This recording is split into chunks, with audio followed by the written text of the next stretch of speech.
spent months restoring my late father's vintage motorcycle. One morning, I found it knocked over, scratched deep into the frame. My neighbor's son smiled and said, "It's just a bike." It looked old anyway. I walked away without a word. The next day, he came outside to find something missing. I'm a 38-year-old mechanic living in Knoxville, Tennessee. I've been here my whole life. My dad passed away 2 years ago from a heart attack. He was a quiet, hard-working man who taught me how to use a wrench, how to respect machines, and how to keep my mouth shut unless something needed saying. He didn't leave much behind, no big inheritance or anything like that, but he did leave me his old motorcycle. It was a 1965 Triumph Benaval. I remembered it from when I was a kid. He used to take it out on Sundays and clean it like it was a damn Ferrari. After Mom died, he stopped riding, just covered it in a tarp and let it sit in the garage until the metal started rusting and the seats started cracking. After he died, I made it my project. That bike was the only thing that really felt like him.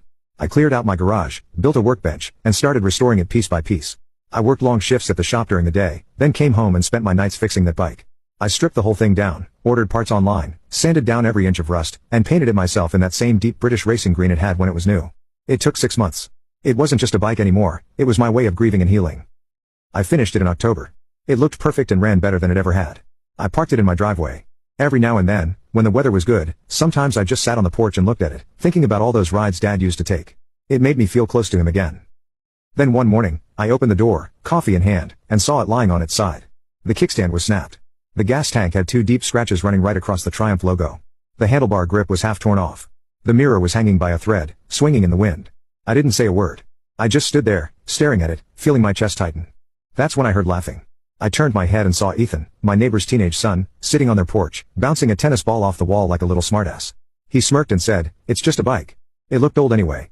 I didn't answer him. I didn't go over there. I didn't scream or punch anything. I just walked over to the bike, lifted it gently, and wheeled it back into the garage. I locked the door behind me and sat there, staring at the scratches. I stayed in that garage most of the day, trying not to lose it. My hands were shaking. I wanted to break something, but I didn't. Instead, I made a decision. The next morning, I was back on my porch drinking coffee. Ethan came outside in a tank top and pajama pants, yawning. He walked to the driveway, heading toward his dad's 2023 Dodge Charger. They treated the thing like a trophy, always polishing it, keeping it clean, never parking too close to anyone at the store. But the car didn't look right. It was tilted. All 4 wheels were gone. The car was sitting on 4 dirty, mismatched cinder blocks. The wheel wells were empty. The brake rotors were sitting in the grass, like someone had taken their time pulling them off, which I had. I'd done it just before dawn, in the dark, like a ghost. I didn't scratch the car. I didn't break anything. I just lifted it clean and professional, pulled the wheels, and vanished. I sold them to a guy I knew an hour later, cash in hand, no questions. Ethan stood there, frozen. Then he looked at me. I didn't say a word. He stormed over to the porch. "You think this is funny?" he yelled.